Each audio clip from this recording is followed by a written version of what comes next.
Welcome. We are here October 24th, and it is the highly anticipated Wonders of the First Town Hall. We have a lot of incredible news to share with you, updates on where everything is at, quite a number of surprises that we're super excited for all of you to listen and take part in. So I'm not going to sugarcoat it anymore. Let's just jump right in, and I'll go ahead and introduce the leader we all love to listen to, Frenchie. I appreciate that, Kish. I don't know how much everybody loves to listen to me, but hopefully we'll be able to take something useful away from what we have to say today. So, yeah, we have a lot to cover. We've been working very hard, and the team has been working very hard. I'm super proud of what this team has accomplished. I mean, this team has absolutely cooked since the end of our Kickstarter. I know sometimes when you're excited about something and you're waiting for something, and it may seem like things are not, things are quiet, but in my experience, if you're working with good people, quiet means there's a lot of work going on, because it's harder to tweet, it's harder to be in Discord, it's harder to chat when you're super busy. And I can attest that this team has been super busy. And when I say that they've cooked, I really believe that. I believe that they have built the best CCG ever. I'm dead serious when I say it. I know other people that will laugh at it. They'll say that that's a ridiculous claim. They'll have negative things to say about a claim that bold, but I truly believe it. And the reason that I believe it goes more than just the game itself, although that is a central element to the whole thing. A CCG as a whole is a much broader product than just the game. It's the entire world that's built around it. It's the entire collectability framework. It's the game, like I said, the game itself. It's the community that's being built around it. And when I look at this, I just absolutely see something incredibly, incredibly special. Now, it's well documented that I am not a Magic player or CCG player in any material way. I'm someone who comes in with a mindset of a collector first, and that's why people like Brian Tinsman are on the team, who have experience and the ability to build this type of game. But I am a product person, and I understand market fit, and I understand when you have products and the type of approval ratings it takes for products, the type of passion it takes for products to be able to then try to scale those products up. And I understand what it's like to fight for that market fit. And sometimes that market fit, you can just truly feel it. And with Wonders of the First on the game side, you can feel it. It's palpable. When you're around people playing the game, whether that's at the event in Columbia, Austin, lurking in Discord, watching people play on TTS, watching the team, even though that they're obviously maybe a little biased because they're working on it, the playtest team and that sort of thing. But certain things you can't fake. And if you're not enjoying yourself, you can't fake it. And the way that people have enjoyed this game is quite amazing. And where I have tremendous confidence that I can make the bold claims and the assertions is when it comes into the collectability framework. And I believe that we're going to turn some things on their head. We've made some disruptive innovations. We're already seeing fast copy. That's normal. You've heard me talk about that before. Disruption doesn't come from within these big monolithic companies, and that's not in the tabletop space. That's everything. Disruption comes from leaner teams that come in. They don't have as much to lose. They're willing to be bold. They're willing to do new things. And we're already fast copy. I'm not going to sit here and unpack it all, but those of you who may play some of the most popular format games in the world may understand how some things that existed for 30 years that were problems that were never solved, all of a sudden we come along with a plan to solve them. And we're seeing some fast copy in others looking to solve problems using some things that we debuted, frankly, in our Kickstarter. And that's fine, and we're proud of that, because that means that you're on the right path. And I think we have a number of new CCG paradigms that we're going to be introducing. I think that the overall use of AI, obviously we caught some FUD, fear, uncertainty, and doubt around that when we launched our Kickstarter. Some of that is still out there and permeates, but I can just tell you that I'm super confident that is going to it's going to reduce day over day, year over year. And in 5 years, I think that this stuff will be such a part of our normal life. I don't even think it's going to take 5 years. I don't think it'll be a blip on the radar. And I think we will be one of the very earliest use cases. I think we're one of the ones that we got here first, certainly with a large scale CCG release. We're the first to do it. And I think that will matter. There's AI art out there that's selling for lots of money, early AI art, and some of it looks just like a bunch of blobs. And it's selling because it's early, and it's defining a new way of doing art, same way the camera did. And so we're really happy and proud of our position in the market with AI, and we're not gonna shy away from that. And then the scarcity model as well we built, we think is new and innovative, and I do think it's going to have a lot of market fit. It was something that we were very proud of when we brought it into this, or not say proud of. We had a very strong thesis about it, and I've only gone more and more confident in that thesis, that the scarcity model of how we've built these cards, and Kish will cover it a little bit later, just as a reminder for everyone exactly how that works. I really believe it's going to land in a way that people aren't expecting. I think the breaking experience, the pack ripping experience for Wonders of the First, it's going to be different than what folks have experienced, and those that have done a bunch of sports card ripping and that sort of thing, you've felt it, and it may not be as new to you, but it's going to be new to CCG people. We've made tremendous headway in distribution, and meaning specifically that we now have partnerships with distributors that we did not have during the Kickstarter, and frankly, that are very atypical for any product coming through a Kickstarter. And I can tell you, if it were not for one single thing, we wouldn't have distribution relationships. And that single thing is that those of you that are here, you may know that we as a company, although the Wonders team is very isolated in building Wonders, we build other things too. And in that, one of the things that we have is we have a team that's building a very, very different game to Wonders of the First. And it's actually already out. It was released at the National Card Show with a starter set that was a full actual set release. But that game is called Bo Jackson Battle Arena. And it's the Bo Jackson. Bo Jackson is my business partner in that. He's an equity partner with me. He's very involved. And Bo's involvement, for those who may not know, if you're not a sports person or you're younger, you may not know, but there was a time from about 87 to about 89 where Bo Jackson was the biggest name on the planet. There was a commercial series called Bo Knows. He was a multi-sport athlete. He played baseball and football. Most people think that Bo was the greatest athlete that ever lived. So he has a tremendous just halo effect around him. People love him. His reputation is spotless. He's a good guy. He's a great partner to have, and other people know that. And people wanted to work with Bo Jackson. And so we had distribution partners that wanted to carry the Bo Jackson product. They wanted to carry it because of his name. And we were able to leverage that. I mean, I told them point blank, if you're going to carry Bo Jackson, you got to carry my other product too. And so they agreed to all that. And so we were able to get Wonders of the First in with major distribution partners that other Kickstarters have, had to fight the fight to get. So we were able to have the privilege to move up the line. And so with that, you may remember before we talked about trying to fight towards a 200 store goal. It's kind of what we were going to fight towards. That was our goal that we talked about back during the Kickstarter. That goal now is a 500 store goal, that we want to have 500 stores when we go live with the full on release. We want to have 500 stores carrying the product as our goal. And that's coming mainly from feedback that I'm getting from the distributors. That's not me just pulling that out of the air. That's through conversations. And also we've already been through a distribution sale with the Bo Jackson product, and we saw how that went. The Bo Jackson product way oversold to distribution. Some of the SKUs we were only able to fill less than 40% of what they wanted. So demand 60% greater, well, actually an order of magnitude greater if you look at it that way. So over 2x the demand for what was produced, almost 3x.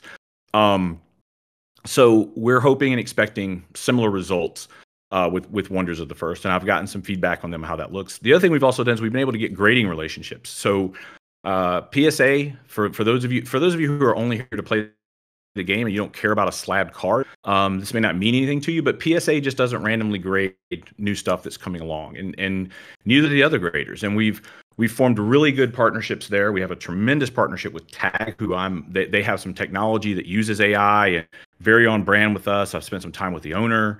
And they're great. CGE, which is the comic, and they come out of comics and comic grading, but they're very big in CCG.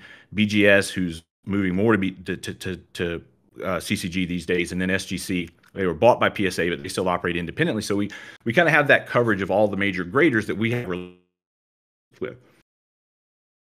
And we've also developed, since the Kickstarter, some really amazing technology partnerships that are some really impressive things. And we're going to show you a little bit of that later in this presentation.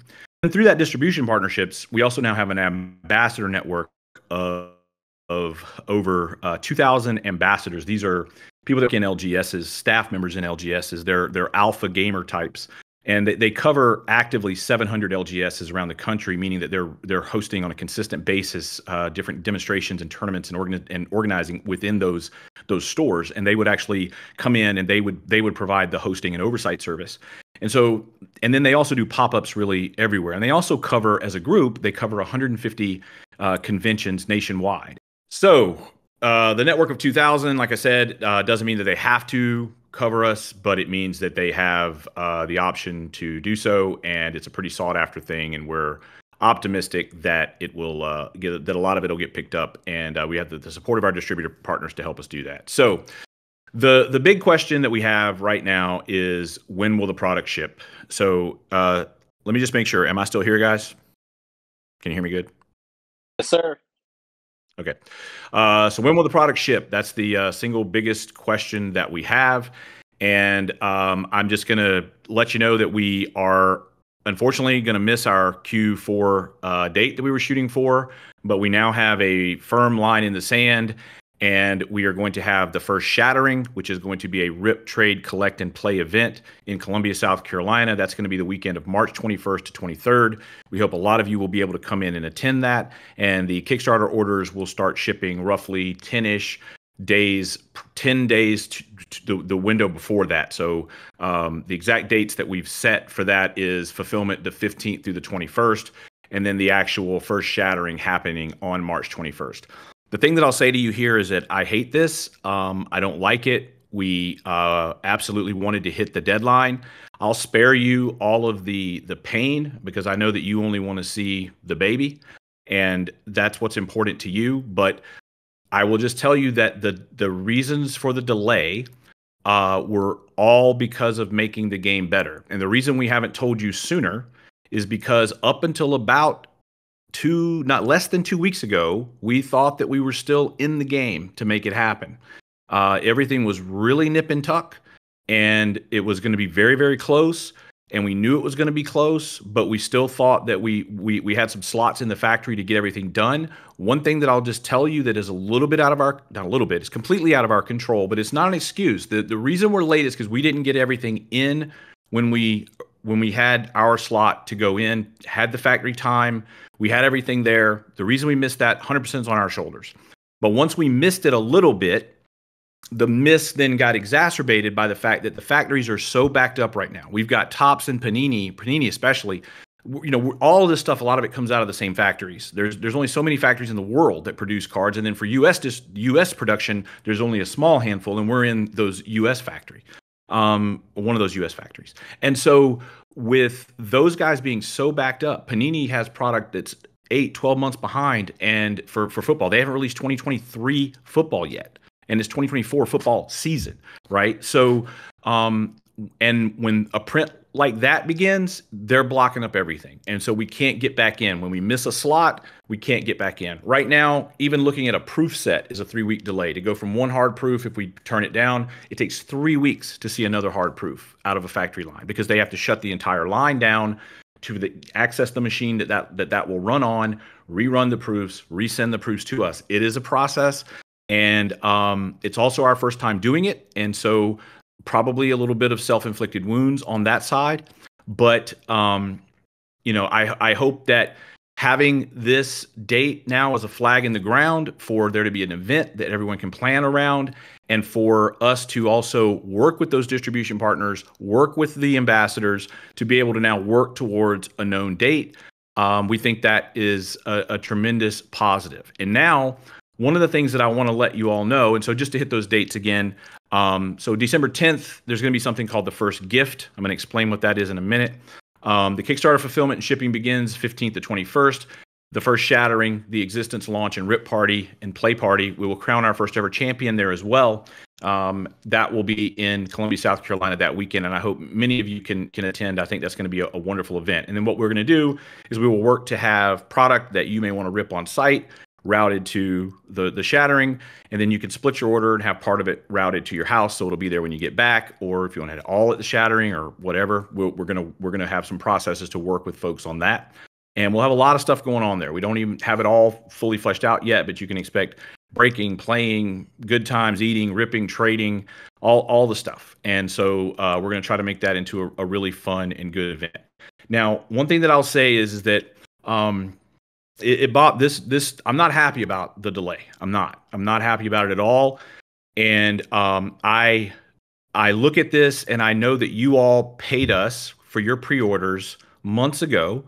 And now we're going to delay the time it takes for you to get your product that you paid for. And so we're essentially holding your money, and you are having to now wait at no fault of your own. And in my world, when something like that happens, you got to try to make it right by people. You got to try to go above and beyond. And that's what I want to talk about now, because I have something that I think is incredibly unique. I'm super excited about it, and I hope you will be too. And I'll just jump in and tell you what it is. So, what is the first gift exactly? So, one of the things that happens in the production process is we have to look at proofs, and we have to go through proofing processes and that sort of thing. And so what happens a lot of times in all types of collections is a lot of those proofs, they'll make it into a gray market, and they'll surface later, years later sometimes. You'll still see stuff now that'll pop up from Magic and early Pokemon and stuff that'll pop up at auction. Nobody knows how that stuff made it into the wild. It was never randomized. The community, the buyers, the collectors, they never had a chance to get it. And so that's just not something that we foundationally believe in. Those that have been around me know that I believe in pack pulled provenance. Like, I don't want a card that I take from the factory and be like, "Ooh, look at my fancy card that I have." That's worth nothing to me emotionally. If for me to want a card, it has to go through a valid random, pack pulled. Either I pull it, or I get it from someone who did buy, sell, trade my way to it. That is a critical piece of the puzzle for me, that pack pulled, it doesn't have to be necessarily pack pulled randomization, but it has to be a randomization process. And for those that have been around our community know how we always, that's a core thesis for us, that for collectability to exist, one of the things that must happen is that everyone needs a fair shot at that thing. And then from there, it has the right provenance. The market can then decide if you want to buy the big thing from somebody who got lucky. That's fine, but that's one of the reasons why I don't love. I'm not saying we won't ever do some on-demand print cards and that sort of thing, but that I love pack pulled randomization and provenance. So, as it relates to our pre-release or our proofs, one of the things that we're doing is we are creating 24 pre-release proof sets. And I literally just approved them this morning. I don't have my camera on now because of the issue, but maybe I'll pop it back on later and show it to you. I have them sitting here right beside me, the final proof sheets that I actually approved. And they have been approved, and they are going to now be produced. We're anticipating that we're going to have them in our hands in early November. And the first thing they're doing, those 24 sets, they're all going to our friends at Tag. I think Tag has a beautiful slab. Their AI process, if you scan that little code, the data they give you on the card is just amazing. I still love PSA. I've got friends at BGS, but this is one that I just think for Wonders is such a wonderful fit. And we're gonna pay to grade all 24 of those sets and get them slabbed. So you're talking just under 10,000 cards, grading $15 a card. $150,000 type expense to get these cards all slabbed. And so once they're all slabbed, we're not going to take these and just hand them out to whoever we want. We're not going to take certain cards. The only exception in that, I need to figure out something on the John Breakbang to make sure that his family gets a couple of those. I may just have them go through the random and buy them and give them to the family. I'm not sure, but that one I got to figure out. But other than that, the rest of these I want, full-on pack-pulled randomization for them. And the thing that we're going to do, as the name would imply, the first gift, we're going to gift these, a big chunk of these, to everyone who participated and has a pre-order. And it's going to be based on the size of your pre-order, how many of these you're going to get. And the way you're going to get them is we're going to use our existing technology at Block Packs, which is where Wonders of the First was born. We have all the randomization processes. We've been doing slabbed cards and vaulting them for 3 years. We've sent out millions of dollars worth of cards, and we've randomized and distributed without a hitch millions of different cards through our randomization engines. And we have proofs that the randomizations are fair and untampered with. We have all that technology built. So you're going to get it the same way. And what's going to happen is you'll click, you'll be able to open your card like a video game.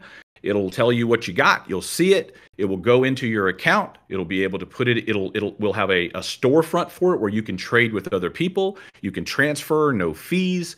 Everything in our market runs on our miles economy. You can buy and sell and trade these with miles, just like you can anything else that we have in our system. And then you can redeem these as the physical slab whenever you want and have them shipped to you once the shipping date starts. And I'll tell you how that's going to work. But this is something that we're going to do where these pre-release proofs, they will now have a pack pulled randomization to them. They will not break along a normal CCG rarity line. These are 24 full sets. The reason we did 24 is the year 2024, and we from the standpoint of how many of these would be the right number to exist, about 20 felt right, and we're like, well, 2024 is a little more romantic. Let's do 24. So it's 24 sets, all graded. So that means there will be 24 Emma Shock Bites, and that means there will also be 24 of other cards that are in the set.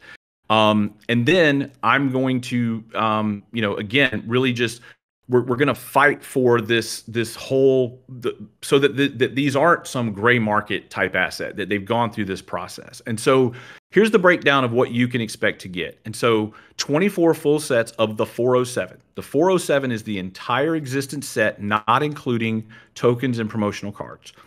That's 9,768 total pre-slabs. If you spent between $150 and $749 in the Kickstarter, you will get one of them. If you spent over $8,000, you will get 10 of them. And then again, what you get will be randomized using our existing technology. So I'll spare you how all that works. So right now, just take me at face value that that's fair and provably fair, and everyone will have the same chance. Someone who spent more money will have a chance because they have a chance to pull. They have more cards. They have more pre-slabs they will reveal. But on a per slab basis, whether you spent $8,000 or you spent $150, you have the same exact chance to pull any individual card in that process. And so we think that this is a really cool thing. As a collector, I love it. I've vetted this with a few people who are more gaming focused. They loved it too. They were like, yeah, I can proxy the card if I want. These are game legal. So you can either proxy it, or some people have said, I'm going to crack it and play it. And so if that's what they want to do, have at it. But that's how the process will work as far as how many of the pre-slabs that you will get. And then also, we are going to reward you with 10 of our reward miles per order dollar that you spent. Those of you that were really paying attention throughout the Kickstarter, we were going to call our reward miles in Wonders. We were going to call them Sparks. We were going to put them in the boxes. You were going to find them. We had some issues with Kickstarter. They didn't like that. Were part of the hiccups we have with Kickstarter. So now we're just going to use our existing naming convention. That way it's consistent across our ecosystem. They're reward miles. And so when you create your account to redeem these, get your card, you will also get 10 reward miles per pre-order dollar spent. To help you have some context on that, the serialized booster boxes that we did that were available that we didn't sell, that were only available with reward miles, those were 5,811 miles when we did them. So that means that if you spent $581.10, you would have 5,811 miles given to you. If everything was the same, that would have been enough to buy a full box of the serialized cards. Now that market changes, and I wouldn't necessarily expect that again as far as the numbers, but that's how that process works. And one of the things that we're doing as a company across all of our products is we're allocating roughly 20% of what we produce in giving them their own unique SKUs we want to put about 20% of our products into exclusive that can only be obtained with those reward miles. So you fall in love with Wonders of the First, like we hope you're going to. The next time we have a exclusive miles only drop, you will have your first miles to help seed you in getting that. There's other ways you'll be able to get more miles. You can also slap some on your credit card if you need to top off and get something. So it's a pretty elegant solution in how it works. It's been pretty well vetted. There have been a lot of people using it. We do millions of miles of volume on a monthly basis. There's a lot of activity around it, and it's got a proven market fit with a community that's already there using it more on the sports side, but I have no reason to believe it won't work over here. But there have been Magic cards and Pokemon cards and other things bought with those miles as well, and we've redeemed plenty of those. So there's no reason to believe that the human behavior, the market fit of that product won't just immediately translate over and allow you all to have some fun and enjoyment with it and get some exclusive things that you won't get anywhere else. If you're familiar with Sorcery's Dust, this is similar, but I've looked at the stuff that they have, which I think Sorcery's great. I think Sorcery's doing amazing work. And I've looked at some of the stuff that they have for their Dust. We're shooting a little bit higher for the types of things we want to make available for our miles. As far as the full boxes and things like that versus a one-off cards or other stuff. We have higher ambitions than what they're showing so far, and they may have as well. But that's just something that you can understand there. So timeline on this. Between now and Thursday, December 2nd, we need everyone to get their Block Packs ID set up, because that's how that's how the redemption process and the randomization will work. It's free. The biggest burden in it, I think, is getting using a two-factor authentication. We use apps for that for safety, so like Google Authenticate. So it's got a little bit higher standard when it comes to making sure that you have security on your account. I just had a text come in. I want to make sure. Am I still here, guys? Because nobody else has said anything in a bit. I've been running my. Good. Loud and clear, Jeff. Yep. All right. So you need to get your Block Packs ID set up. Get your two-factor authentication. It's totally free. It's in my opinion, it's no harder. Jeff, what is the email, or excuse me, the URL? For that website for them to set up that ID? Well, I don't know it off the top of my head. We'll post. If you go to Block Packs, there should be in the top right-hand corner. There should be a setup, and it's BLOKPAX. But we'll make sure you have links for that. I didn't put it on the slide. Sorry. And when you sign up for that, really simple, no harder than getting a Gmail. Make sure you make one for your Kickstarter email. So if you have one already, but it's not tied to the Kickstarter email, you need to make one for the Kickstarter email. And if you've got multiple Kickstarter emails that you use to order Wonders, you need to make one for each. Once you get your slabs, you can easily move them all to one account. You won't have to maintain all those accounts. But that's the only tracking we have to know who to send what to. So you'll have to make one for each of your Kickstarter login, or each of your Kickstarter emails you use. You'll need to make one for those of you that may have multiples. So December 2nd through 5th, we will claim your pre-slabs. I need you to come and proactively claim them. The reason for that is very simple. I don't want these things going into the abyss. We have over a month to make sure everyone is educated about this and knows that it's coming. Essentially a 4-day process there, all in, near about. And I think that's plenty of time. If you're not going to be available during those days, find a friend, a uncle, a mom, whoever that can do it for you. It's a few clicks. It's dead simple, but we need proactive redemption. And everybody's not going to redeem them, because nobody ever does. There will be breakage. Some of them will go unredeemed. After the 5th, you can't get them. I need you to do it from the 2nd to the 5th. So set an alarm and make sure you're there. You don't necessarily have to be in a rush to get your Block Packs ID set up. You don't need it until the 2nd. If you want to do it all in one thing, that's fine. Just getting it set up ahead of time might just make it a little bit easier, a little more familiarity. And then before Christmas, and also as I understand, Hanukkah's late this year too, which is good. The plan is to have pre-slab rip day. And we'll post the exact day. I do think I know what day it is, but I don't quite want to say it yet, just to make sure we don't miss. The day that I think it is has a solid buffer between that day and Christmas, and we'll let you know. The main thing I need to make sure is that everything comes back from Tag on time, and I need to make sure that our integration with their API will work. We've never done this before. When we've put slabs in our vault, historically, we have intook the cards ourselves, and that takes a lot of time. There's no way we could do this in December if we had to intake the slabs in our normal process. But we've looked at the way the tag system is set up, and we have already vetted this, and we believe it will work. We will be able to bring all the data that we need in to create our basically the record of it in our system.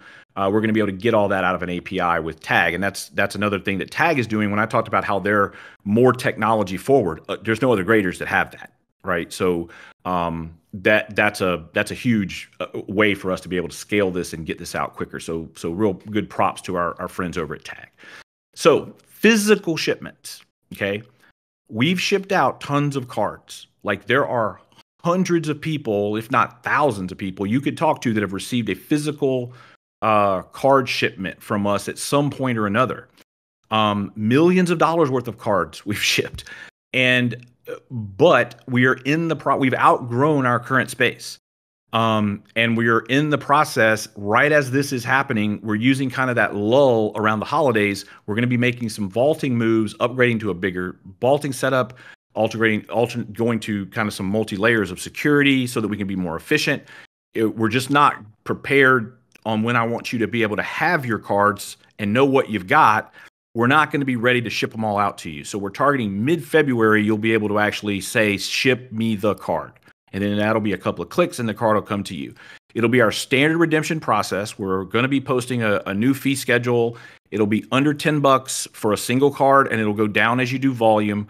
And it'll be free for our Hall of Fame members, those that have been around. And if you want to become one of those, not a hard process. There's plenty of people who can help you do that.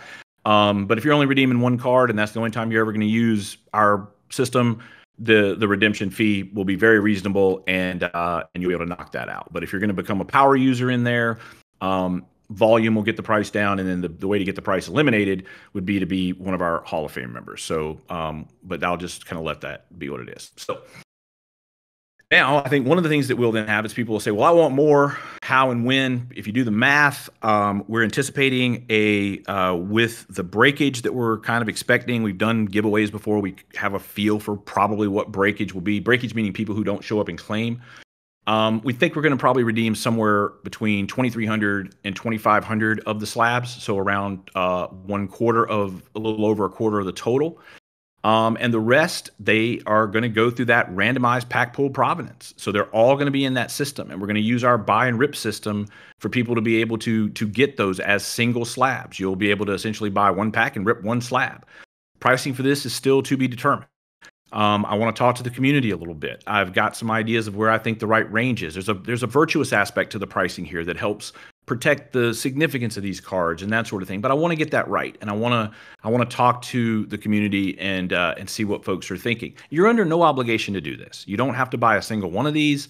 But you know, I know that some people are going to want to. Heck, I want to. And so, you know, that's something that we will have available, and we'll have more about that as it gets closer. And you can expect some surprise and delight. We haven't revealed everything that may be there for the folks that would choose to do that buy and rip process. You can expect there may be a little bit more there, but for right now, I want you to hope you're happy about your free ones. I mean, I think the value of these from a standpoint of what you're getting, I think is really nice. And I think if you do the math and plug in kind of some just your own assumptions of what you think, you know, the blended these might be worth to you, I hope you'll be pretty pleased with what this is. You know, it's an innovation that I'm actually really excited about. We tried to do some research. If anyone has ever done this, has anyone ever really focused on these proofs that become gray market assets? Has anybody ever really tried to make sure that the community comes along and has this fair distribution shot at this? And while there are some pre-release cards that go out, though they're not the true proofs. These are the real proofs. Again, I've got them beside me. Like this was part of the real. It's ephemera of the production process is really what it is. And then, you know, being able to bring that out to the community and not do it in a gray market way, we're pretty excited about. And so, and I have not encountered anything else in the CCG space where you have pre-slabbed cards like this going out to any significant magnitude. You get somebody like Rudy who does a deal with Sorcery, and he gets a specific promo card, and he grades his grading company, and that's an add-on that he may have to sell more cards. That's something you may see, but doing this at the manufacturer level, the company level, I haven't seen it. And if anybody else has seen it, please let us know. I'd love to look into what they've done, and maybe we can think about how to make our stuff better. But I think this is pretty unique, and I think it's going to be something that players and collectors alike, I hope you'll really vibe with it and enjoy it. And it'll be really interesting to see how and what are the ones that people want to collect here, because the rarity is really different. A common, the first there, that's a common card in the set. And it's got the same production number 24 that Market of Lost Wonders does right beside it, which is a mythic legendary land. So how you all treat that will be super interesting, and I'm excited to be a part of that and participate in that with the community. So let's add one more thing, the second free gift. Again, we want to go above and beyond for our community because we really do regret and we're sorry that we didn't get your stuff out this in Q4 like we wanted to. And so another thing that the team has been building is the orbital guides. And so these orbital guides are incredibly fun to sit and flip. I come from a world where participating in high-end auctions with the auction houses, I get catalogs usually a couple a week from all the different auction houses. And they become my coffee table reading, and they're sitting around my house. And I love flipping them and looking at cards. And then I'll cycle them out as new ones come in. And I wanted to create that experience for Wonders of the First. I wanted to create something that could allow people who don't own the cards yet to get a little more immersed in the world without having to necessarily have the cards. So these are things that can be in LGSs. These are things that we can arm these ambassadors with. These are things that you all can have to sit on your end table and flip. And yes, there's an opportunity possibly for some of these to be graded, and they could become a collectible of themselves, which is something we always at least have an eye towards the possibility for. But these are built by Orbital, so there's 6 of them total. You're going to get one for free. All you're going to have to do is come and tell us which Orbital you want. There'll be a claim process for that. Look for that claim link in January. These books are, Kish can speak to it, but I think the only thing they need is some cover tweaks. I mean, they're built. All the guts of them are done. I've flipped through them. I've seen them all. They showcase every card from that Orbital, and they also serve as an amazing checklist for people that like to do that in a tactile way. I mean, this is something you could throw in your bag when you go, when you're playing, you pull this out if you want to look at different cards. Like, I just think these are going to be, I think the community is really going to love these. And I'm not aware of anybody else that's done this. Pokemon has a product they put in their ETBs. It's not nearly what this is. And those are pretty cool, and I think this is an order of magnitude cooler than that. And I've never seen anyone else do it. Again, when I make claims like that and I say I've never seen anyone else do it, I invite you, if I'm wrong, please tell me. I'd love to see what someone else has done, but I've never seen it. And I think also they also, beyond the cards themselves, they do cover the orbital specific lore. They cover the card abilities that are unique to that orbital. So Symbiosis on Patria or Faith on Heliosynth, those type things would get covered in the books. And so somebody that's super passionate, you may want all 6 of them, and somebody who's really just got one orbital they really vibe with, take your free one and you got one, and then the rest of the stuff, you can find all the other stuff you need online too. So that's the second gift. All right, and so let me make sure, am I still here, everyone? Everybody still hear me? Loud and clear, Jeff. Everything sounds great. Thanks. So we do have something here. This one is more, this is something that was a market fit necessary product branding update. We had a strategy that we went with in product naming that we thought was really good, and the distribution partners told us it sucked, and we needed to change it because it would be potentially something that would just be a real headwind for the product. And so when somebody comes at me that strong and they know what they know, that made what they said resonated, so we made the change. And essentially what it was the branding of our product as a collect and play booster. For those that saw some of our earliest videos, you may remember that I said, look, I want the collect and play to be intertwined. We want it to be one product for, that because we do think our players, that if you're a player in Wonders of the First, I think overwhelmingly you're also going to collect the product. I'm not saying we won't have some people that are only play focused, but I do think all of our data says we're going to have players that also like to collect, and we're going to have collectors that play very casually and then collect certain treatments and that sort of thing. We think that's our lane, right? And so, but they just rejected that concept of a collect and play booster. So we have now renamed our collect and play booster to just a collector booster. So it's a collector booster box. Collector boosters is what it contains. This now aligns with what Magic has for a collector booster. I think for everyone who bought a first edition collect and play booster in Kickstarter, I think this is it's probably a bit now that we've had time to think this through. I think it's a bit of a cachet upgrade, so to speak. I think the collector booster is a little bit stronger name for it, at least from a value standpoint. Doesn't mean that the product hasn't changed. It's exactly what you bought on Kickstarter. It's just got a different name on it. It's not collect and play anymore. It's now just collector. And what the distributor said is, look, Magic had this complicated format with draft and set and collector and all these other special things. And one of the things that they knew, and we, the distributors, all knew, there was too much market confusion, and it caused so many problems. And so they've now, over the last, I guess, 18 months or so, have fought to realign what a collector booster is and what a play booster is, and to delineate those two things. And that is something that you meaning us, could just basically not have to worry about educating the market on if you just take on a similar naming. And so because we were also going to have we had our first edition collect and play, and then we were going to have kind of the non-first edition, more the broader collect and play. And they were pretty strong about it, and it just resonated with me when we looked at all the data, and we said, fine, yeah, that makes sense, let's do it. So you're all going to be getting now collector boosters, and the what was then going to be kind of our collect and play non-first edition, that is now going to be a play booster. And that will be one less thing that we have to educate the market about. We're doing a lot of things that aren't Magic, a lot of things. But this is one where the distributors thought it would be easier for store owners to understand. It would be easier for the market to understand. It would make a more clear delineation of the SKUs. They said that this is taken very quickly with the Magic audience. There was some early angst about this, but it's really taken off now, and people are vibing with it.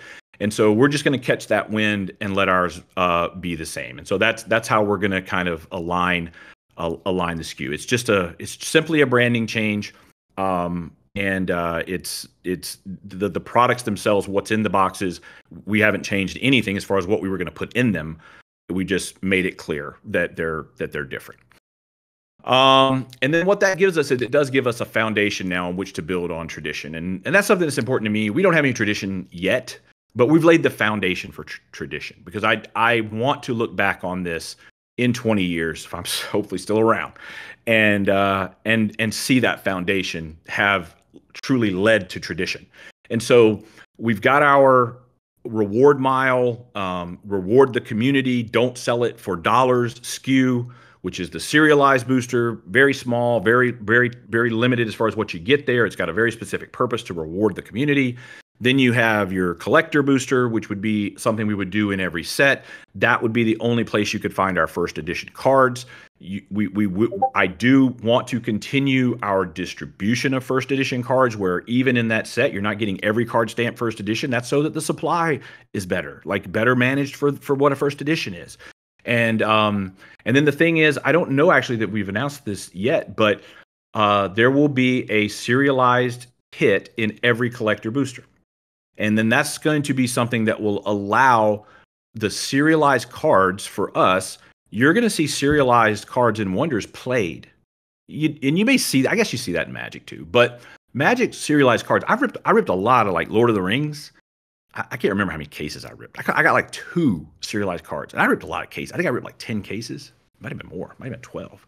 I ripped a lot of cases of Lord of the Rings, and I got 2 serialized cards. Maybe I had a little bit of bad luck, but they're hard. They're really long shot chase cards, and they don't really look a whole lot different. They just have a little tiny serialization on them. Other than that, they're the same. Our serialization is our orbital color matches. Kish will go through that, but I think it's gonna. I think you can have things that are too rare. Right? And in the world of sports collecting, there's a starting lineup card for Bo Jackson that I just saw one sell the other night on eBay. It's a card that only has a population of 10 that are great, or maybe not be 10 that are graded like a PSA 9. And they're stupidly cheap because they have no market. People don't know they exist. People don't.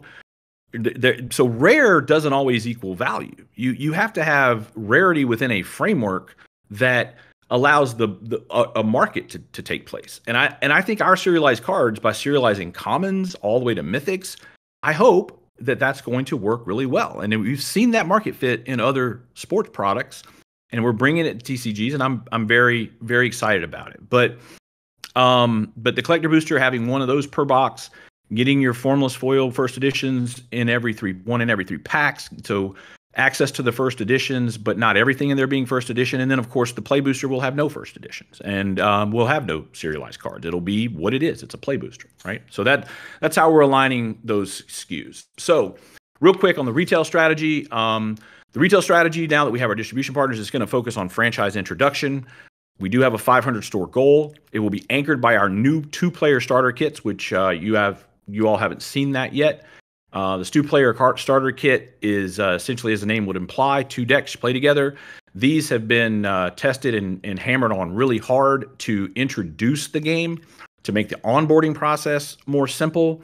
You can talk to Ramal in Discord. Obviously, he leads up the playtest team, and Ramal has told me personally that some of his favorite matches with him and Wicked, who's another super high-end competitive player, that they had some of their best games playing with these decks.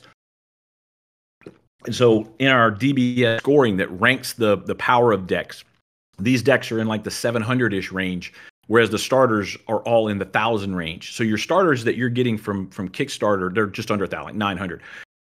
The starter decks that you're all getting from the Kickstarter, those are built a little bit more for alpha gamers. Yeah, we call them starter decks, but they're more like a solid pre-con deck. This one is more like a real starter, and so a little bit more accessible. And, we saw great success again with our distribution with Bo Jackson. We hope the same will be here. We will take what we have as far as additional first edition, which we don't have a tremendous amount of it. We will allow certain stores that may lean in very heavily, if they want to get a box or two to use as a tool for awards or trying to do draft or something like that. There'll be a little bit of that available. We're not going to have a wave of play boxes available at first. We're going to focus on this SKU and what little bit of leftover we have. And as far as the retail strategy, there are things in Kickstarters. Some people no pay, right? And there's a process for how all that goes. The no pays, we just kind of have them scrolled off to the side right now. And that's what we're looking at, is damaged excess and stuff like that. In case something gets damaged going to the distributor, we can pull from what the no pays were. And so we may, if we get to the point where everything is solid, the stuff's where it needs to be, we may do a very small direct-to-consumer sale just prior to release to clear any of the remaining Kickstarter no pays. The reason is I want all this first edition out so that the trusted markets around it can form. And that's going to be the goal in doing that. If we do it, I'm not committing to it because we may not have enough to. Things are going to get damaged. We're going to have some crap. You're going to have stuff happen, like Murphy's Law, right? And then the play boosters, they can come in waves during print windows. But the thing to understand is we make sure we have our no reprint promise. We've tried to be super clear the market understands that. During the print window, we have to be able to balance the number of cards that are in the market so that good, solid playability can happen and that we have the foundation to build on for the future. And the ability to have that print window and the waves with the play boosters, that is how we'll be able to manage that. The more successful we are, the more that can happen. But what you can have total confidence in is your first editions and all of your serialized cards. None of that stuff gets touched, and you can have total confidence when the bell rings and we say that the entire set is out of print. That's it. All the cards are done, and you look at the Wonders Way and you see exactly how that works. So let's dive a little bit deeper into the cards and some of that. I've been running my mouth for a while now, and I'll actually turn it over and let Kish take the lead here and take us through some stuff on the cards themselves. Kish, you ready to rock and roll, buddy? I'm ready to rock and roll. Can you all hear me? I've got you loud and clear. All right, I got a big thumbs up. Awesome. Hi, everyone. Kish here. I'm going to talk about some of these cards, the treatment framework, and break down some of the print runs for y'all so you have a better understanding of kind of what's coming to you. But as I'm seeing in the chat, Jeff has done an incredible job really setting up a collector's framework for the competitive collectors out there and making these cards something that people really want to hold, slab, get graded, put on their shelves. And on the other side of that, Brian Tinsman has done an incredible job balancing the collector, the competitive collector with the competitive player. So our treatment framework really falls into two categories. We have our first edition treatments, which a lot of you have seen, which is on the left. Those are now out of print for the existing set. But we include in that the first edition formless foils. You have your orbital color matches. We like to call them OCMs. They're in the middle. And then the beautiful one-of-one stone foils. Those are all what we're calling our first edition treatments. On the right-hand side, we have our classic treatments. Those will be available in the play boosters, and those will be more so for you competitive players out there, although the classic foil is still quite a chase card for those. Phoenix Quill in the classic foil would be absolutely gorgeous. So in terms of print runs, the Alpha Magic set was about, what did we say? 5 million cards. 2.6 million for Alpha. And by the way, real quick, Kish, you said the classics would be in the play. They're also in the collector boxes as well. The classic treatments are in that SKU too. But the play booster only has the classic treatments. Yeah, thank you, Jeff.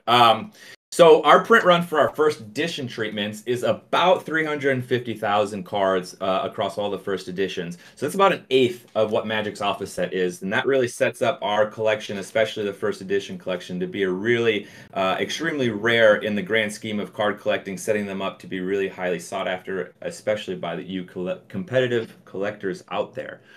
So we really think that these are going to be possible for those of you who love to slab those cards. We really hope that you'll slab the first edition treatments. We hope you'll slab the classic treatments if that's what calls to you. But those are obviously more for play, unless, of course, you're someone like Ramel who has said that he's going to raw dog his one-of-one stone foil out on the play table for all of you playing against him.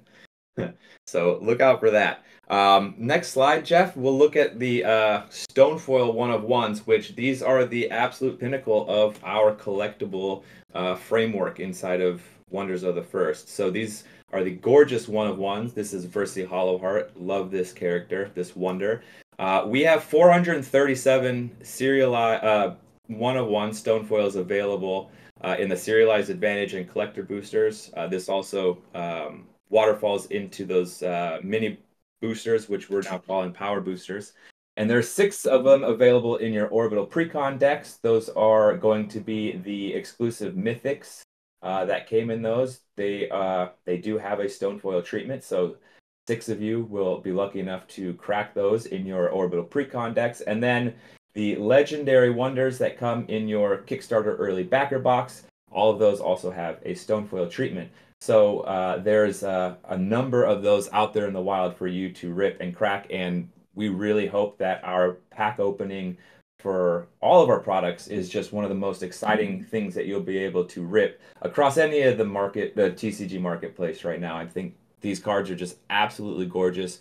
We really spent a lot of time on the card design, making sure that the art was beautiful, making sure that the foiling was absolutely perfect. And that it really still lent playability. So when you have these in your cards or on the board or on your shelf, they just look really good.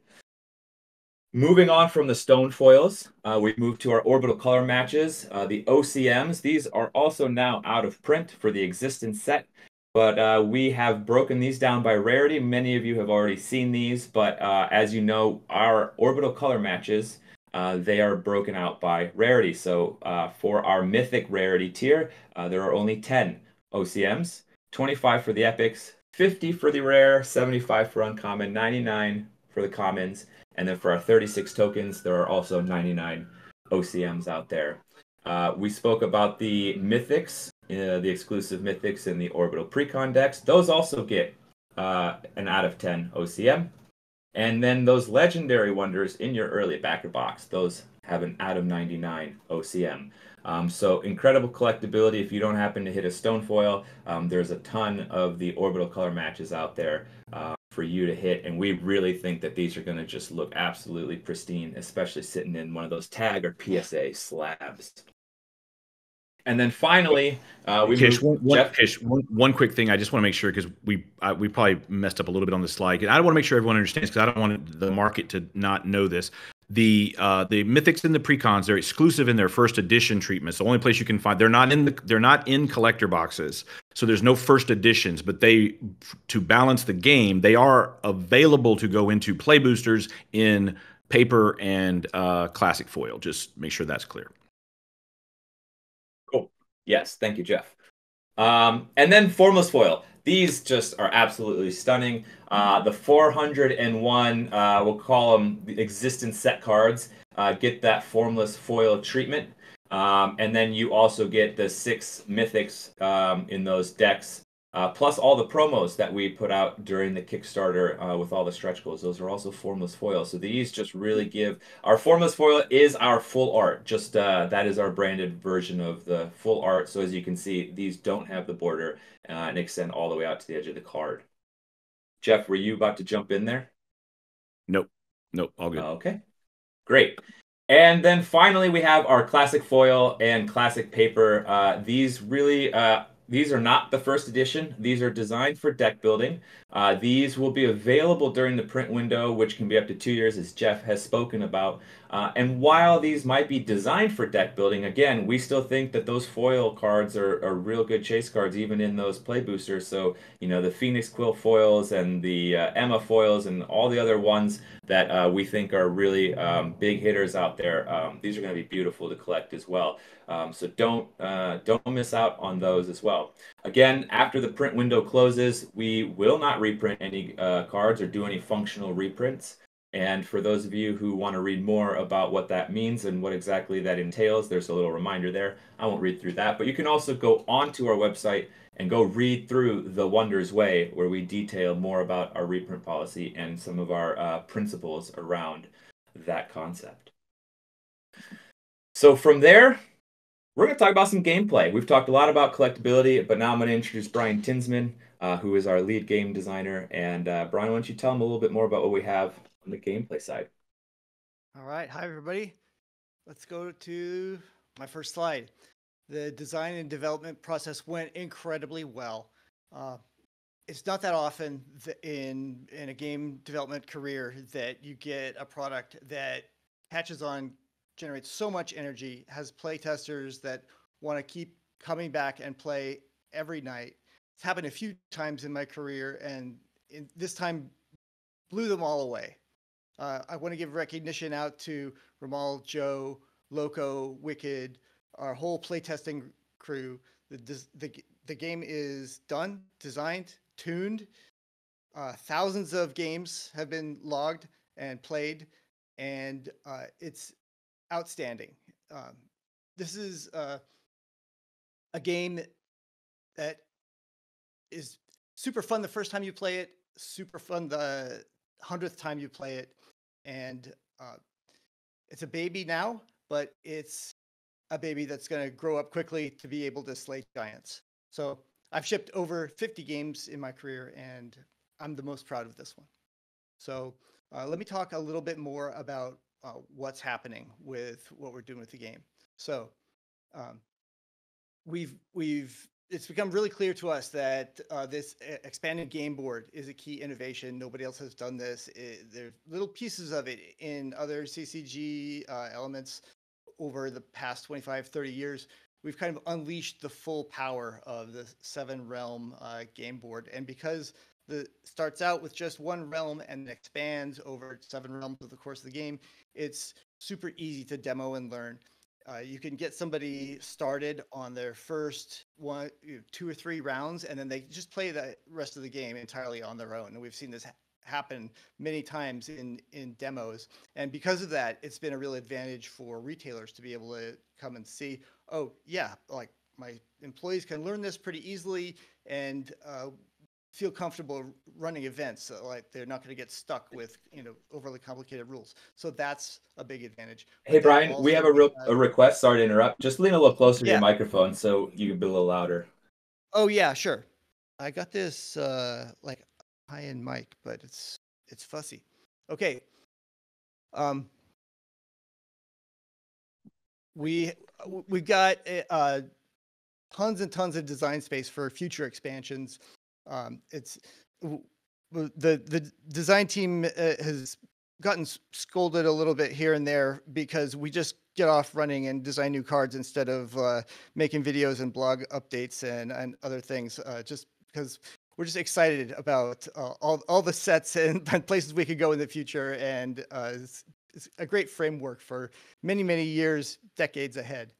The DBS system is built and running, and we're gonna unveil it.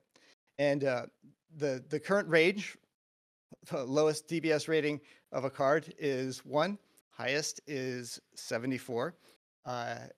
Rootling Terror is the highest one right now. And I want to remind people that DBS is a measure of efficiency, not necessarily total power, right? So the reason that Rootling Terror here has high DBS is because he can reinforce almost any strategy. He can be 3 of in a deck. And so it's extreme versatility and efficiency. And so you're going to see very high power cards, that 10 power, but they're only 1 of in a deck. And so they're less versatile and need more care in the construction of a deck that uses it. So those are going to have lower DBS than something like this. So just in case you were thinking of, other games where it's like the highest point value always has like the most impact on the board. No, that's not what you should expect. But standard decks are going to be 1,000 points. I've built a few decks that are at 1,200, 1,250. They play awesome too. You can play higher or lower as long as you find somebody else who has about the same level. But like the starting point for a standard deck is going to be 1,000 points. So how are you going to build your 1,000 point deck? This is something I'm super, super excited about showing everyone. We have the Codex, which is a web app. You can go on mobile or on your web browser. It contains the complete card database. It's done. It's not changing. It's all there. You can see, search, sort, build your decks, have your entire collection there, have all the decks that you want to build. You can make them private or public. Everybody can see whatever decks you're working on, brewing together. It has built-in DBS for every card. It's going to automatically update them for you. It has tabletop simulator integration. So you can use this app to build your deck and then export it directly into TTS and play it. And it's all working now. It's still alpha beta version. It's not 100% polished, still some improvements, but you can go see everything, use everything, test it out. There's a lot more to this too. Can I jump back one more slide quickly? It also has integration for event managers, tournament organizers. You can use this app to look up your local game stores. The retailers can use it to run events. It does automatic pairings and Swiss points and reporting of wins and losses. And then decks get registered on this app also. And then the wins and loss rates of all those decks get reported back to us so that we can use them for more DBS tuning in the future. So incredibly excited to have this tool. And I just want to give a big shout out, because I know he's in the audience, to Cardio Chris Sheridan at cardi.io. Thanks so much for all your support and helping us get this launched. It's new really dad, exciting. new dad, girl dad. Congratulations, Chris. Thank you. Congratulations. So yeah, so grateful that we were able to work with Cardio and Chris, and it's just the product is amazing. So I was up the last couple of days just building decks on there for fun. If we could go to the next slide. This is just a little screen cap to show you what it looks like, that you're able to see the cards, search, sort, and see every detail that you want to see about the entire set. So I hope everyone will have fun looking at that. Before I move on, Frenchie already touched on this, but I wanted to talk about the gaming network that we've put together. He mentioned that with our distribution partners, we now have access and partnership with a network of over 2,000 game ambassadors / tournament organizers nationwide, that hosting events in 700 specific LGSs, and access to LGS, every LGS in the country, and they cover 150 gaming shows and conventions every year. And so this was something where we didn't have strong inroads in when we were running the Kickstarter. And so the fact that we were able to get here and have these boots on the ground and a high number of people who are also excited and energized about demoing the game, running events, is going to be a huge nitro boost to the engine for getting this thing forward. So I see that in the chat we have links, and I assume a lot of people are going to want to jump over there. And this actually is the reveal of the entire card set. Did the right Codex leak? Well, the old links is out there. So the old one. The old one. So we still got a little trick up our sleeve. All right, pay no attention to those links in the chat. The Wizard of Oz. Pay no attention. Anyways, yes, we're revealing the entire card set today, and you guys can see everything that's in there, and it's awesome, guys. Really, really glad to be able to share this moment and excitement about the game with you.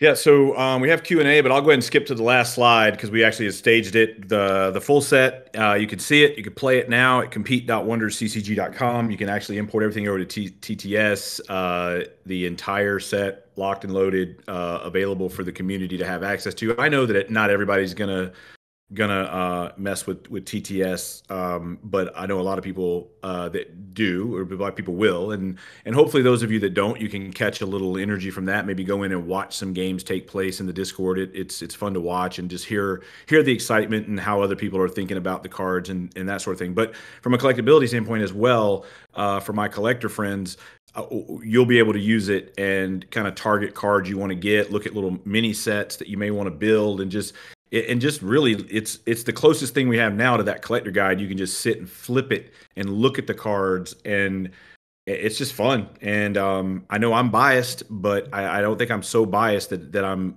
thinking it's fun when it's not. I think if you're interested in Wonders of the First, and if you're in here, I assume you are, then I think you will probably have a good time flipping that. So now I'll just drop back to the Q&A. So I've got some folks back at home office there that are teed up to help me. I'm going to bounce out of my presentation, and actually where I can maybe see a little bit more in Discord, because all I could see for a while has been my screen. One other thing, if I could just jump in for a second, is that the complete deck lists for all of the starter decks are also in the Codex.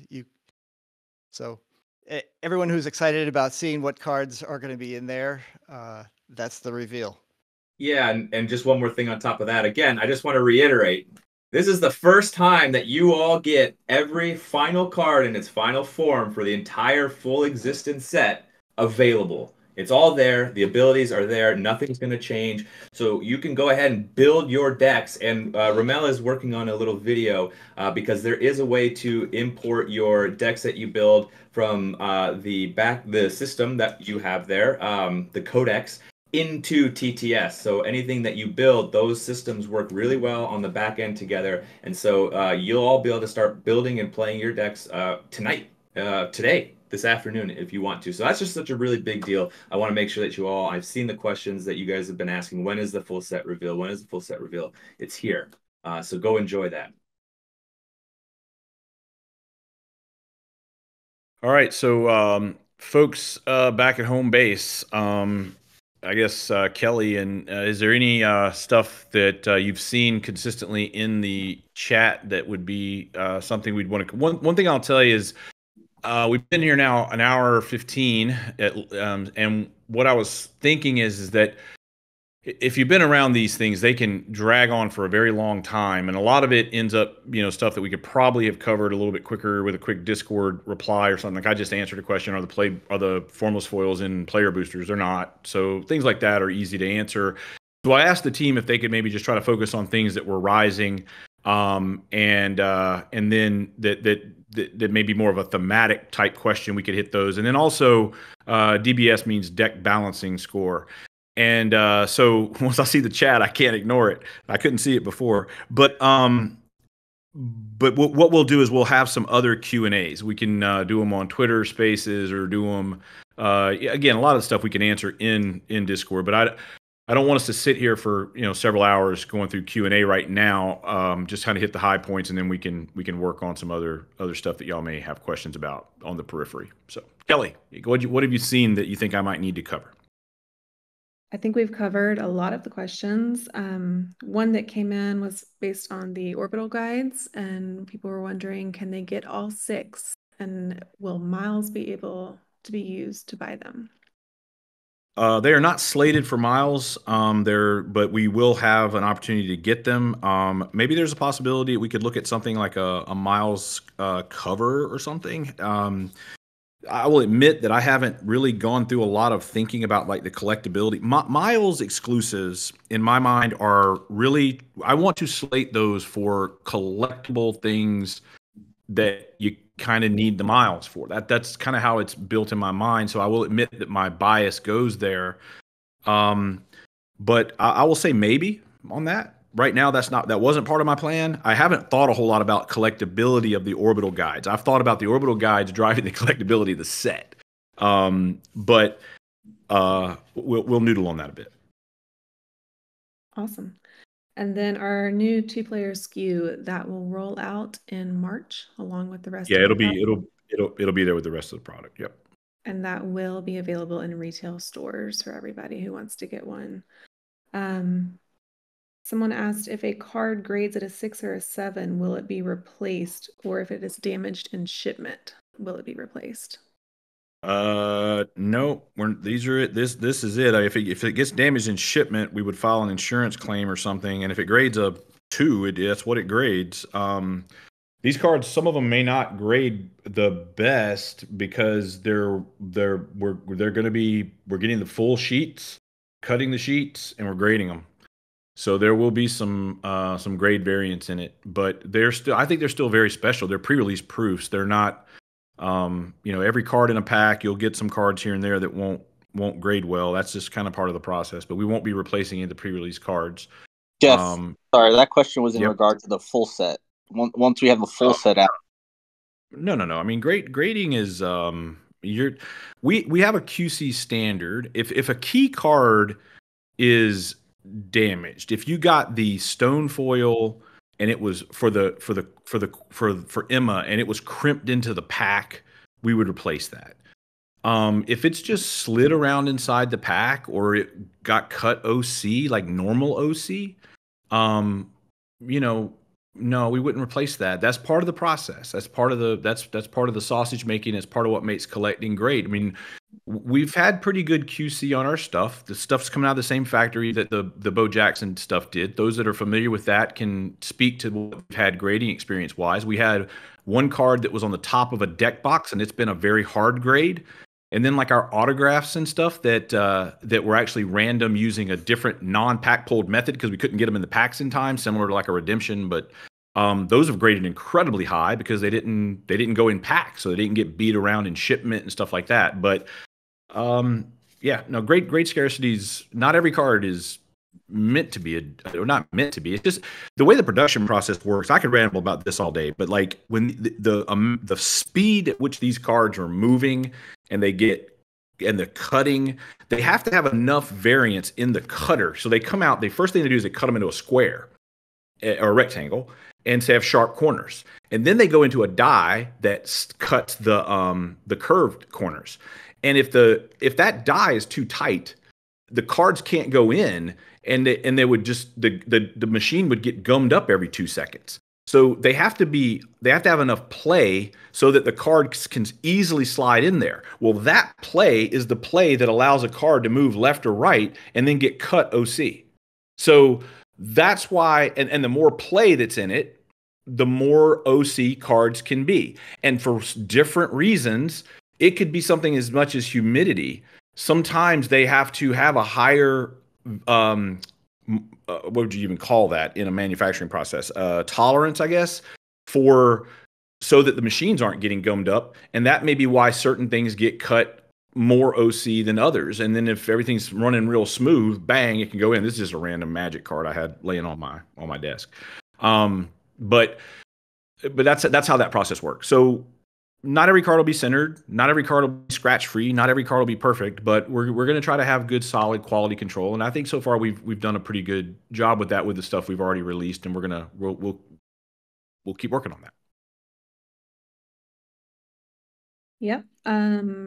And I do just want to reiterate that our quality control is very stringent. We've been working really closely with our manufacturer there to make sure everything's on the up and up. So yeah, Kelly, one more quick thing. And I said I don't want this to ramble on too long, but one of the biggest things that we're focused on with QC, like I want to make sure we don't do something like screw up and put multiple stone foils out. Like Topps, for those of you that are not in the sports world may not know this, but Topps actually had a huge gaffe where they sent out 3 of what they call their superfractors for, I think, every card in the set. And that was a really big problem for them. And they had to spend a lot of money to make that right. Frankly, more money than Wonders has to make something right. And so we want to be super careful that we don't screw anything like that up. And the card quality itself, our QC standards are on. We've been pretty relentless on the foiling I've rejected a lot of foils. Kish can speak to this. There's been a lot of stuff I've rejected. I literally just approved. Oh, I'm on camera now. So this is the foil. These are the foil proofs that I approved this morning. So this is the run that actually got the approval. And these things are, I mean, they're beautiful. And you know, it's I mean, I think Kish with the art style he went for, he can speak to all that. I don't want to steal his thunder for later, but there's just a lot of really cool stuff there. But I approved those literally this morning, and so now the ones that will be your pre-release proofs, those will be, I think, coming off like today, tomorrow. Eric can speak more to it, but it's several days of curing and coating and all that sort of stuff. We're hoping we're going to have them in I think first couple of days of November, and then off to tag they go. They're going to come to our office for one quick QC check before we send them to tag. Just because I felt a little nervous having them go straight to the factory without me seeing them. So I wanted to at least lay eyes on them. So we're going to add one extra stop in the shipping process. But yeah, they should be with our friends at Tag soon. And if you haven't looked at Tag, man, they're awesome.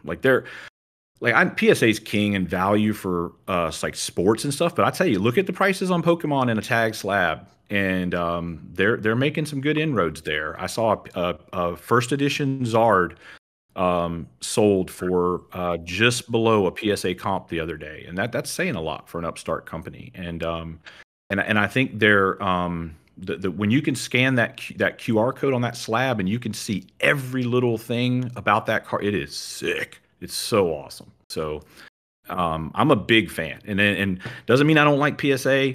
If I had a big card that was worth a lot of money, I love Tag, I wouldn't put it in their slab today for sports. But they're coming. They're coming along really good. All right. I think that's the majority of the questions that did not get answered. Again, for everybody, we will have a blog recap for everything. We will have a recording of this entire stream so that you can go back and listen. So make sure you get your BlockPacks account set up. And again, that is app.blockpacks.com. One other question someone had is, will there be a marketplace for Wonders for the slabs? Yeah, there will be. So you'll be able to fully trade these. I mean, we have a lot of tools. I'm not trying to I'm not trying to Trojan horse you all into something that you don't want to use or love. But there's an amazing marketplace for this that we've built, and it has incredibly high retention. It has incredibly high liquidity and use, and it all revolves around miles. And if you want to do it, if you get a slab, like let's say you hit the Emma or one of the Emmas, and you want to sell it to somebody, and you just want to sell it for money, you could do that just like you would on eBay. Sell it for PayPal or whatever, and then you could transfer the card with no fee in the system, and now that person can redeem it. You don't have to ship anything. So, and we have a lot of people that do that. We see slabs transfer all the time that have been traded or sold OTC. And then if you want to do it in our marketplace, you can list it and deal with them in miles. And it has a wonderful way to store your collection. You have a great little binder there that shows you everything. You can filter it. It takes all the power that digital can bring to the table, and you still are dealing with physical cards. And that's pretty cool. And I think that a lot of you, I didn't really give you a pitch on that because frankly, I think once you see it and use it, you're gonna realize it's pretty cool, because it is pretty cool. Jeff, I got another one for you. People are asking about the redemption for the serialized boxes themselves, when there would be an opportunity to redeem those. Yeah, you'll be able to put your redemptions in for that ahead of the ship date. So those will be shipping the same time. The pick pack ship on that is one that we're going to have to deal with that for the very first time. We're not going to use the 3PL for that. So cardio is I don't think. I mean, we haven't had that depth of discussion. We're planning that we're going to have to ship those because you have to pull exact serial numbers. So, but when we're scaling up this stuff for the February redemptions on the slabs, we are contemplating that as well. So the plan is that you would get your you would be able to get your stuff there at the same time. So and I see a question about there. Go ahead. I was going to say, piggybacking there to the people are asking, what about the character proofs that were supposed to be in the Kickstarter packs? May have some news to come on that before the end of the year for those that are interested in that. And those that aren't, don't sweat it. Again, we've said all along, that's not something you have to care about. But if you want to care about it, I think they're pretty cool. We'll have some news how other people can get involved in that if that's something that they want to do. So we definitely plan to have these go out. Meaning the character proofs. We want those out in the community's hands. So they're not going to be in the boxes. We're not going to. We said we wouldn't put them in the boxes, and even though we're not beholden to Kickstarter anymore, it would be that's just not my style to lie to someone like that. So we're not going to lie to them and tell them we're not going to do it, then do it. So we're not going to put them in the boxes, but we have a plan, and we'll have more on that soon. And I saw one question I was gonna answer about the early backer bonus stuff. All of that, it's all part of the fulfillment process. So we've got a checklist of all that stuff, all the goodies we owe everybody. So, well, Jeff, and then the one too that a couple of people asked is the teased giveaway for joining the town hall today. So the teased giveaway that we would have for joining the town hall, to be completely honest, I forgot about it. But what I want to do now, since we're here at the end, I'm glad you reminded me.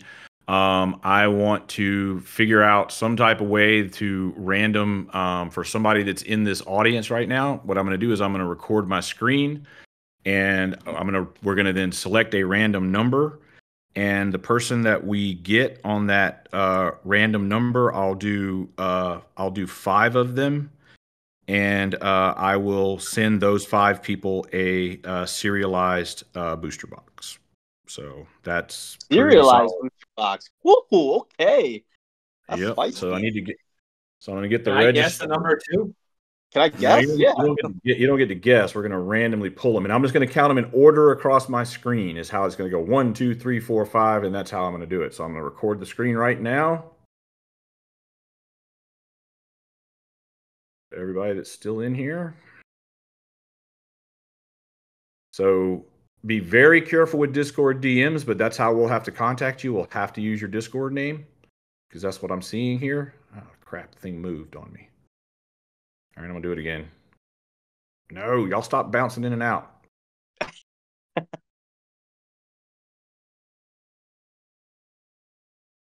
I actually forgot about the giveaways. I'm glad you reminded me. We were supposed to grab something for that before we started this, or before we started our meeting today, and I didn't do it. All right. So, so you caught me off guard there. They were going to be a lot smaller than 5 serialized booster boxes, but now it's 5 serialized booster boxes because I forgot. So that's pretty big. So I'll send that video over to Infinite, and I'll have him help me figure out a way to pick the randoms from that. So really appreciate everyone tuning in, and I do apologize for we really wanted to ship these on time, but we weren't willing to sacrifice any quality to do so. And I can just tell you that we didn't leave anything out. We didn't cut any corners. We got everything in that we wanted to get in. We got Brian. He can speak for himself, but I think he was able to get every game iteration he wanted in. I have what I want from collectability. We've taken our time on approving the foils. We still have some more proof approvals we still have to do, but for the OCMs and other stuff. But picking the foil patterns for the stone foil, all that stuff, we didn't cut any corners. We got it all the way we want it. So it's a product we can stand behind. I don't have any excuses for the product, and but we're going to be a little bit late, and I do hate it. And I hope that the gift is something you'll all cherish and see good value in. So thank you everyone for being here, and we'll call it a day. Thanks a lot. Thanks, everyone. Thanks, everyone. Thanks, everyone.